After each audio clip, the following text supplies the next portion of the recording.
S'il dit sois joyeux, amen, gloire à Jésus. Donc il se doit pour toi d'être joyeux. Alléluia. Oublie tes soucis, oublie tes problèmes, oublie tes difficultés, car tu es devant la solution. Dis à ton voisin, je suis devant la solution. Amen. Voilà. Ce n'est pas la solution comme on a dans le monde là. Hein. Amen. Voilà. Dis à ton voisin, ce n'est pas la solution comme on voit dans le monde là. Où il y a cherté de la vie et puis il n'y a pas de solution. Amen. Ce n'est pas de ça dont il s'agit. Amen. Mais il s'agit de celui qui a véritablement la réponse à ton problème. Amen. Gloire à Jésus.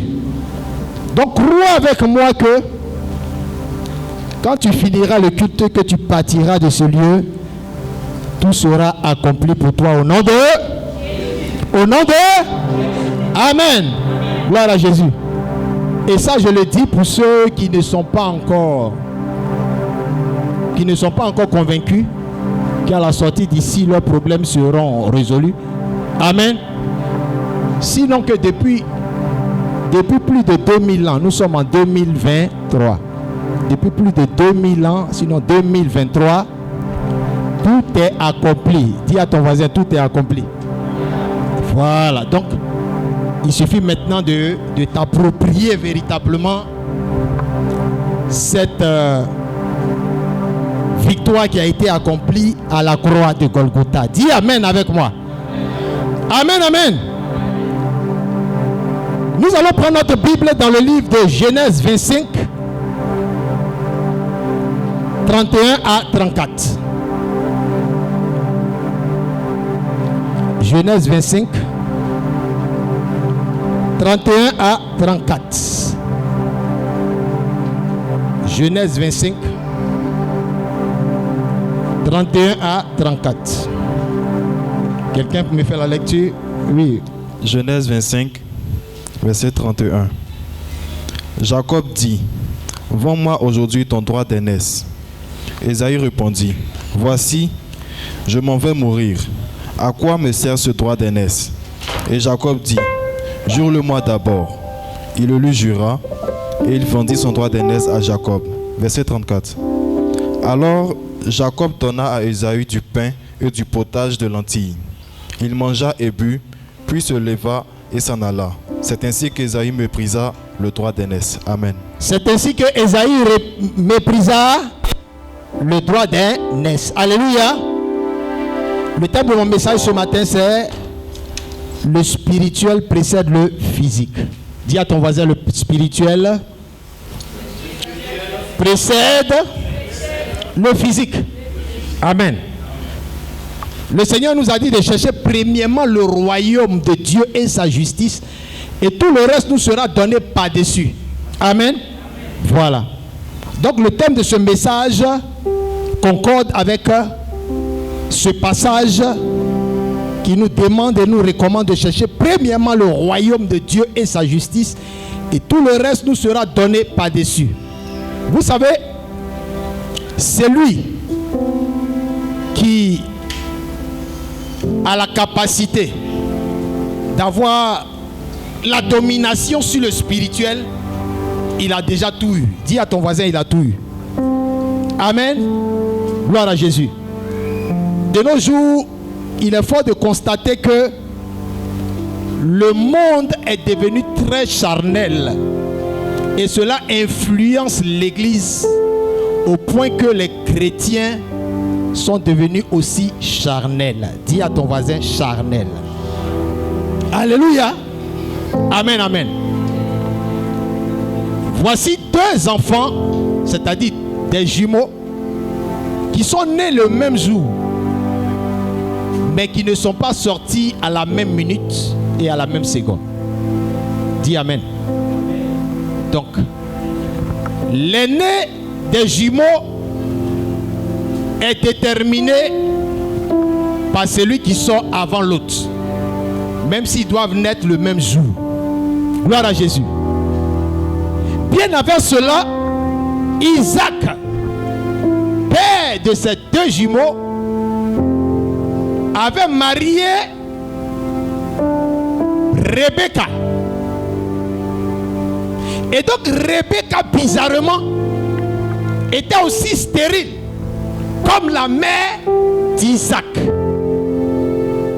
Vous ne trouvez pas ça bizarre? Dis à ton voisin, c'est un lien. Gloire à Jésus.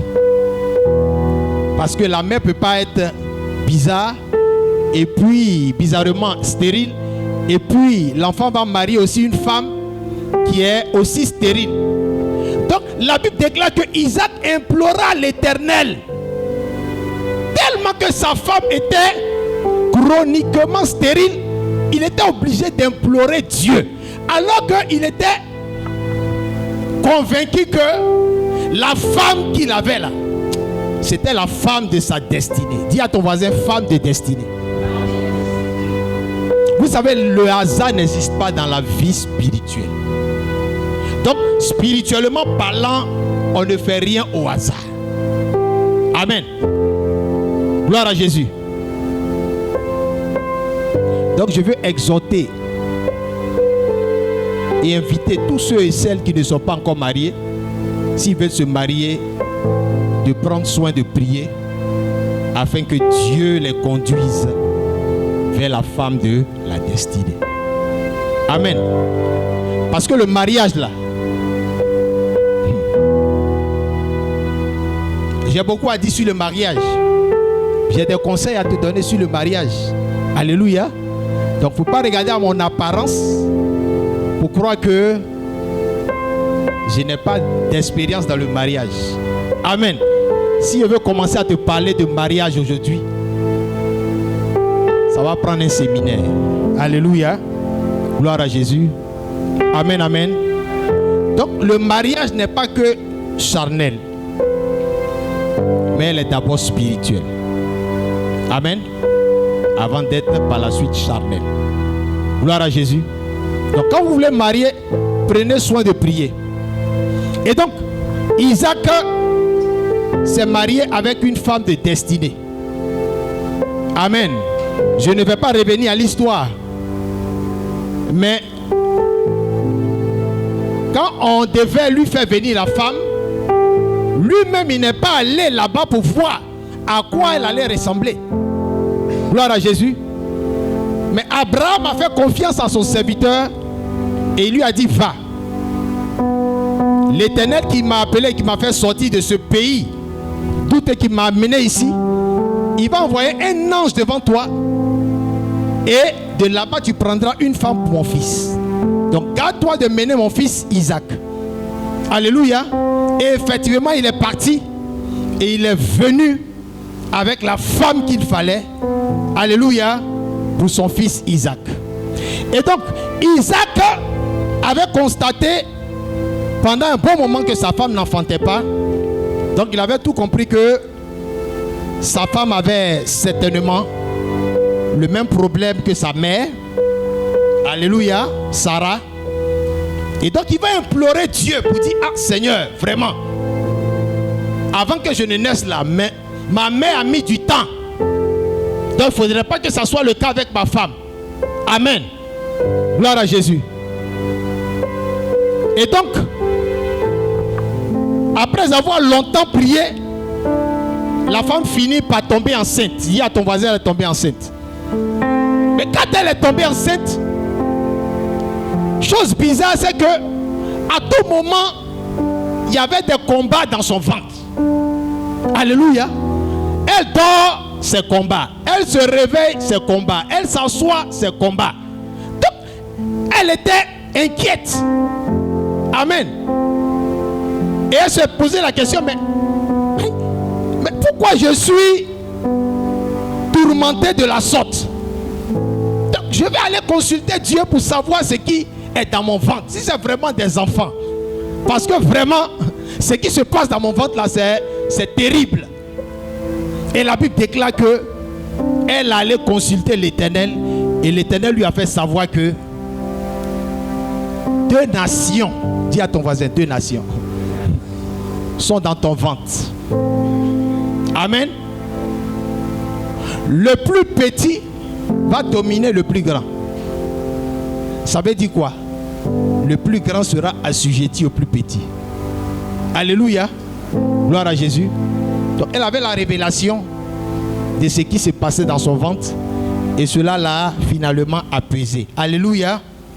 Gloire à Jésus. Et le jour de l'accouchement, Ésaïe va sortir le premier. Et Jacob va tenir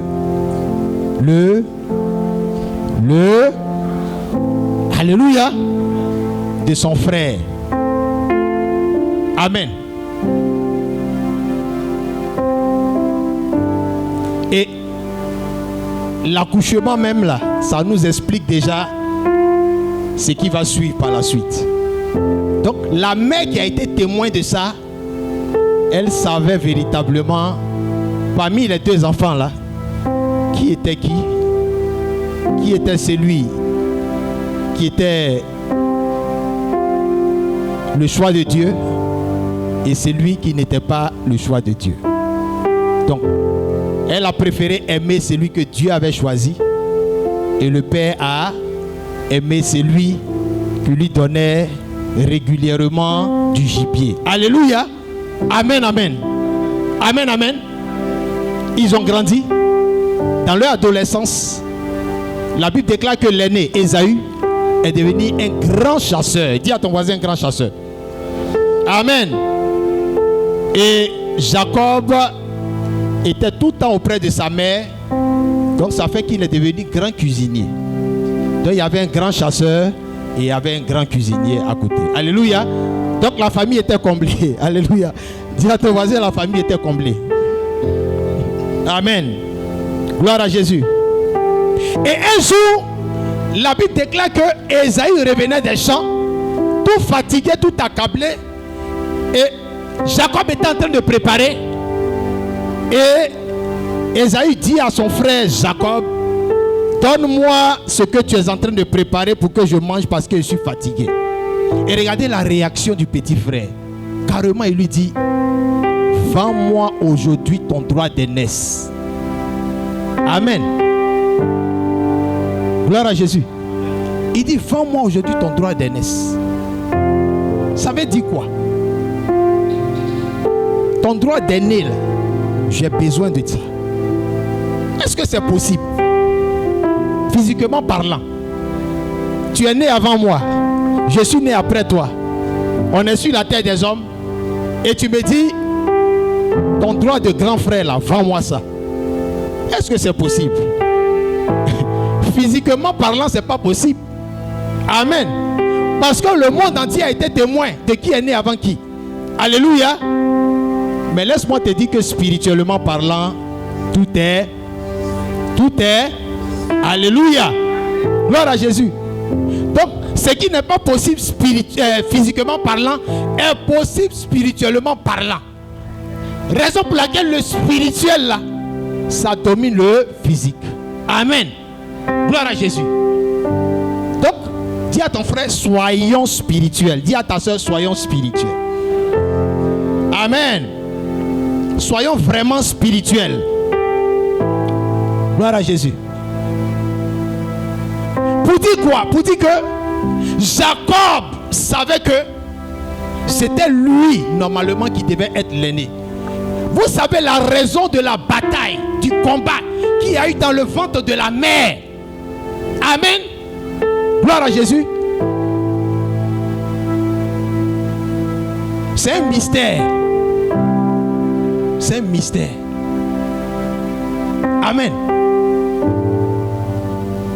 Souvent, Satan veut avoir toujours son mot à dire.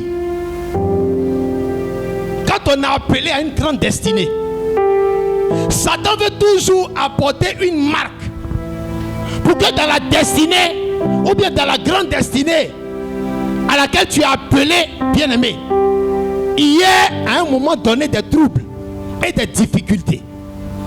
Pour qu'on sache que Satan est passé par là. Dis à ton voisin, il est passé par là. Et c'est ce qui s'est passé dans le ventre de Rebecca.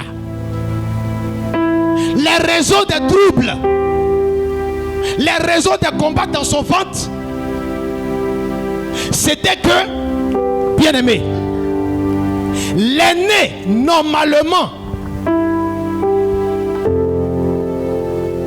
a perdu véritablement son droit d'aînesse dans le ventre de sa mère, et le cadet est devenu aîné.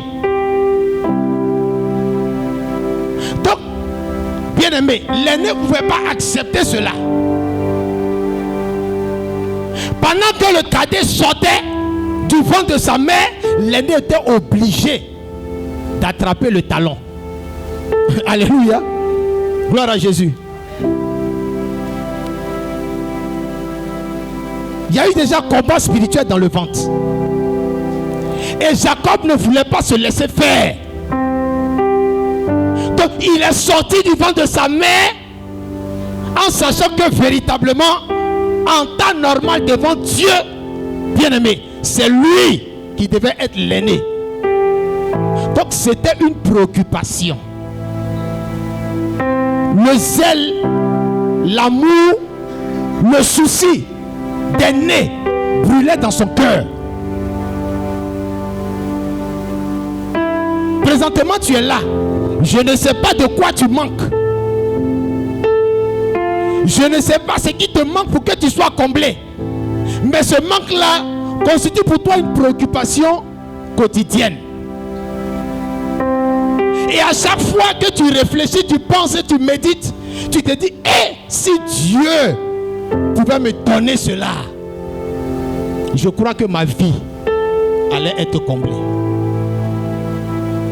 Et c'est ce qui a rendu Jacob tranquille, réfléchissant et cherchant l'occasion, l'opportunité qui allait venir à lui pour qu'il puisse s'approprier de son droit d'aînesse. Dis Amen. Est-ce que quelqu'un me comprend? Donc, la première fois où il a eu l'occasion de voir son frère venir auprès de lui pour lui demander de lui donner à manger, il a dit, il n'a pas cherché loin, il lui a dit, donne-moi ton droit d'aînesse. Si tu as besoin de ma nourriture, donne-moi le droit d'aînesse. Alléluia. Et regardez celui qui n'était pas destiné véritablement au droit d'aînesse, comment il a considéré la chose. Il m'a dit, dans tous les cas, je vais mourir. Je vais faire quoi un droit d'aînesse? Aînesse au cadet au, ça c'est pas mon problème. Ce qui m'intéresse, c'est ce que tu es en train de préparer. Et regardez, Jacob ne va pas laisser l'affaire. Il lui a dit, jure-le-moi devant Dieu que tu me vends ton droit d'aînesse. Des adolescents, hein? Alléluia. Et Esaü va dire, bon, je le jure. Amen. Je le jure devant Dieu, devant les hommes et devant Satan. Alléluia. Gloire à Jésus. Et ce qu'il a déclaré a été accompli et scellé dans le spirituel. Scellé dans le spirituel. Alléluia. C'est pour cela, faisons attention à ce qui sort de nos bouches. La vie et la mort sont au pouvoir de nos lèvres. La Bible déclare que quiconque l'aimera, sinon l'aime, en mangera les fruits, c'est-à-dire les conséquences. C'est pour cela, libérez constamment et quotidiennement des bénédictions de vos bouches, de vos lèvres. L'enfant même que tu as mis au monde peut te causer toutes sortes de soucis. Mais bien aimé, garde-toi de prononcer des malédictions. Parce que ce que tu diras, c'est ce qui va l'accompagner. Amen. La Bible dit que le diable rôde autour de nous comme un lion rugissant. Et la Bible nous déclare aussi que l'ange de l'Éternel campe autour de ceux qui craignent l'Éternel. Alléluia. Pendant que tu as libéré les paroles négatives, Satan va récupérer ces paroles-là et va travailler avec dans ta vie pour veiller à ce que tu as dit de manière banale, même si tu n'as pas considéré, bien aimé. Lui, il va considérer ça et puis il va opérer dans ta vie avec. Et puis tu auras le résultat Et ce résultat sera propre dans ta vie. Alléluia. Gloire à Jésus. Donc il croyait que c'était un jeu. De dire à son frère, je le jure, à partir d'aujourd'hui, c'est toi l'aîné. Parce qu'il a regardé autour de lui, il ne voyait personne. Mais il ne savait pas que spirituellement, Dieu était là. Dis à ton voisin, Dieu était là. Alléluia. Dieu était là. Et cela va déterminer maintenant l'avenir. Dis à ton voisin l'avenir. Amen. Gloire à Jésus. Ils vont grandir. Le père va prendre de l'âge. Et la Bible déclare qu'il sera aveugle. Et un matin, il va appeler Esaü pour lui dire, va me chasser du gibier. Viens me préparer un mets comme j'ai pour que je mange, afin que mon âme te bénisse. Alléluia. Afin que mon âme te bénisse. Gloire à Jésus. Esaü est allé à la chasse. La mère qui était à côté. Amen. La mère qui était à côté. Dis à ton voisin, la mère était un ange. Pour son fils Jacob. Elle va monter un coup avec son fils. Et va lui dire, mon fils, écoute-moi ce que je vais te dire. Voici ce que ton père a décidé. Va préparer. Sinon, va m'envoyer un veau pour que je prépare. Pour que je donne, pour que tu le mènes, ou bien tu ailles le donner à ton père pour qu'il mange et qu'il te bénisse. Amen. Parce que c'est ce qu'il a décidé. Et c'est pour cela qu'il a envoyé Esaü aller chasser. Donc, Jacob a trouvé cela bizarre. Dis à ton voisin, ne trouve pas cela bizarre. L'action prophétique que vous avez posée dans le passé, là, alléluia, c'est la concrétisation qui est arrivée. Donc, ne soyons pas surpris par les événements. Alléluia. Ce que nous avons posé hier, c'est ce qui va nous accompagner demain. Alléluia. Toutes les actions et les actes que tu poses dans la maison du Seigneur, alléluia, crois que cela aura des effets dans ta vie. Alléluia. C'est pour cela, ayons pour habitude de poser de bonnes actions. Gloire à Jésus. Amen, amen. Et c'est comme ça que la mère a préparé pendant que le frère était encore au champ. Et Jacob s'est déguisé.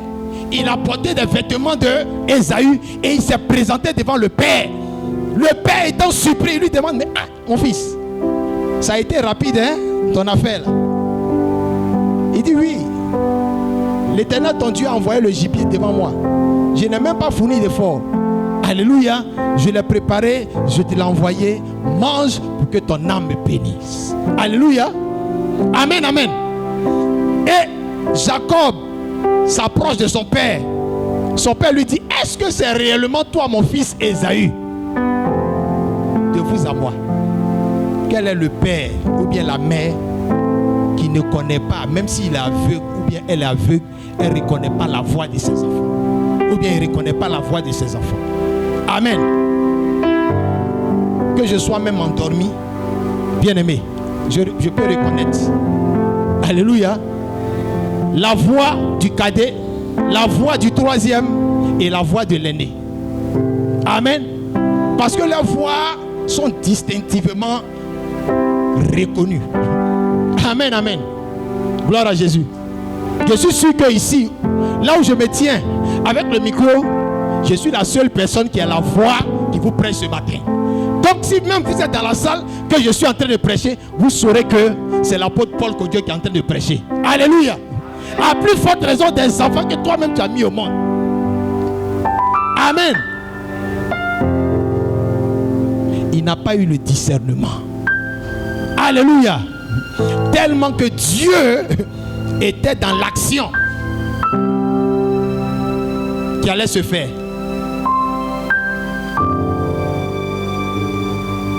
À un moment donné, lui-même, il a posé la question. Mais c'est vrai. La peau que je touche là, c'est la peau d'Esaü. Mais la voix là, non, c'est pas la voix d'Esaü. Mais c'est pas la voix d'Esaü. Est-ce que tu as besoin de libérer la bénédiction? Dis à ton voisin, comme il y a Dieu dedans.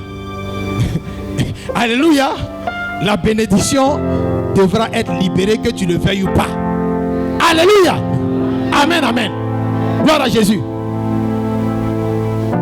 Bien-aimé, c'est comme ça que Jacob a pu récupérer l'héritage et le droit d'aînesse qui lui était destiné depuis le ventre de sa mère.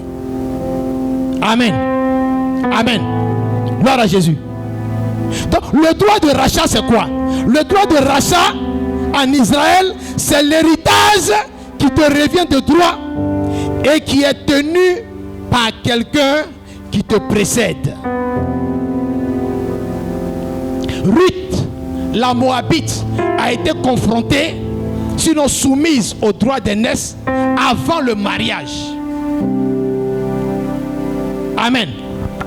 Pour que Boaz puisse avoir accès au mariage de Ruth, bien-aimé, il lui fallait d'abord consulter son aîné.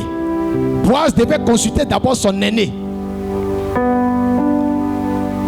pour lui dire: ah, vraiment, notre frère là, il allait en exil, sinon à l'aventure, et voici ce qui nous a ramené. Bon, on a appris que les mariages se sont soldés par des deuils, jusqu'à 2. Alléluia. Donc, celle que tu vas prendre là, il faut bien réfléchir avec l'héritage qui accompagne. Amen. Il a dit: ah, mon cher, si c'est comme ça là, je préfère me retirer, je préfère désister. Toi, il faut prendre. Alléluia. C'est comme ça que Boaz a récupéré l'héritage qui revenait à son frère normalement. Et par droit de rachat, il a pu récupérer Ruth, la Moabite, et qui est devenue sa femme. Alléluia. Gloire à Jésus. Amen, amen. Si vous avez bien remarqué, dans nos familles, dans nos traditions en Afrique ici, là, les affaires d'héritage là, c'est compliqué. Dis à ton voisin, c'est compliqué. Amen. Vous allez voir que le plus souvent, c'est un homme fort de la famille qui gère l'héritage de la famille et qui doit déterminer qui a droit ou qui n'a pas droit. Il gère l'héritage comme bon lui semble. Amen. Amen. C'est pour cela, tous ceux qui ont perdu un parent ici, vous allez voir que dans la tradition, on fait venir un héritier, on ne sait pas d'où il vient. Quelquefois même tu ne l'as jamais vu. Amen. Il va quitter d'un village lointain là-bas et puis il apparaît. On dit c'est lui l'héritier dans la tradition. Amen. Oh, c'est lui l'homme fort. Dis à ton voisin, c'est lui l'homme fort. Amen, amen. Gloire à Jésus. Et puis c'est lui qui doit déterminer maintenant qui a droit ou qui n'a pas droit. Alléluia. Amen, amen. Gloire à Jésus.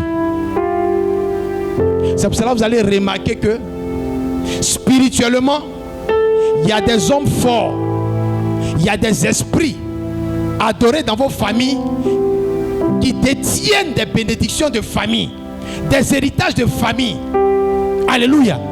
Et quand dans la famille, une personne ne fait pas sa volonté ou bien ne l'adore pas, il n'a droit à rien. Et sa vie est misérable.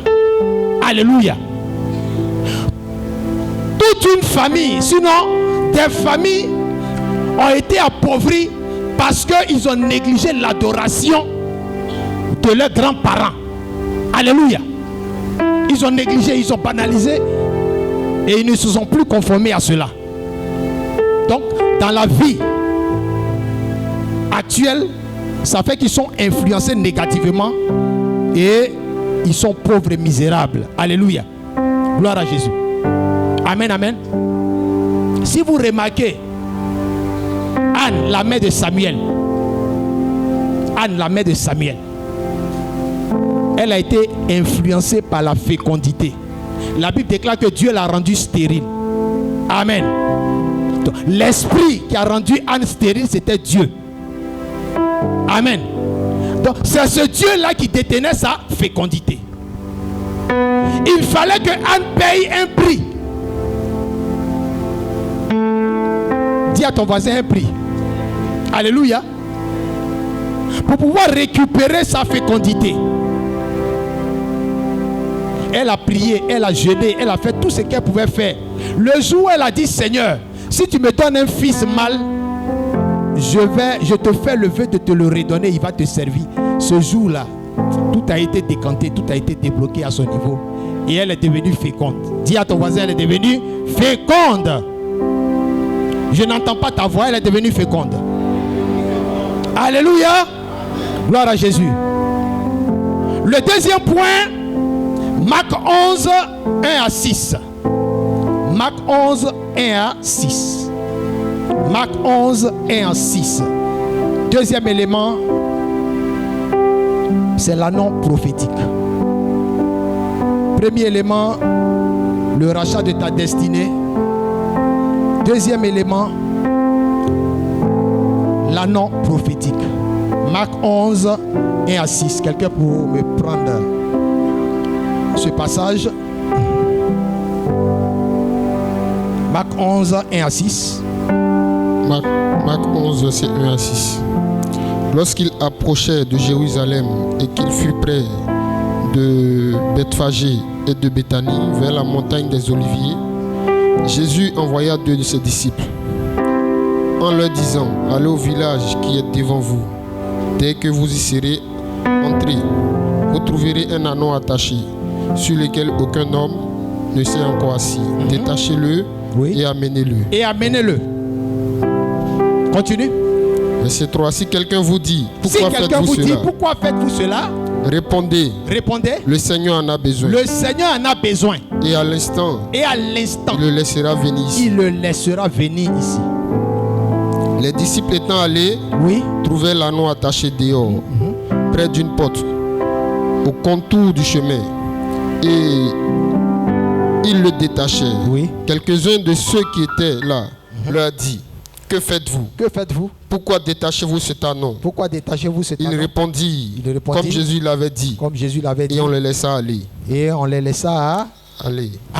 Alléluia. Amen. Gloire à Jésus. Amen, amen. Ici, il s'agit de l'entrée triomphale que Jésus devait faire à Jérusalem. Amen. Avant que Jésus ne fasse cette entrée-là, prophétiquement parlant, il devait entrer avec un anneau. Pourquoi? Parce que dans l'ancienne, sinon dans l'Ancien Testament, Zacharie 9, verset 9, la Bible nous dit ceci: sois transporté d'allégresse, fille de Sion, pousse des cris de joie, fille de Jérusalem, voici ton roi vient à toi, il est juste et victorieux, il est humble et monté sur un âne, le petit d'une ânesse. Alléluia. Donc comprenez que le choix de Jésus d'entrer à Jérusalem sur l'ânesse n'est pas un hasard. La vie spirituelle n'est pas un hasard. Dis à ton voisin, c'est pas un hasard. La vie chrétienne n'est pas un hasard. Si Dieu t'a racheté, bien aimé, c'est point but. Et c'est parce que depuis le commencement, depuis la fondation du monde, il t'avait déjà choisi. Alléluia. Amen, amen. Donc c'est pas un hasard si tu es assis ici. Dis à ton voisin, je ne suis pas l'œuvre d'un hasard. Aujourd'hui, quand tu regardes la vie des chrétiens, tu vois les chrétiens vivre leur vie, bien aimés. Ils vivent leur vie comme des personnes hasard. Amen. Ta vie n'est pas un hasard. Tu as été destiné, sinon prédestiné, à de grandes choses. Le Seigneur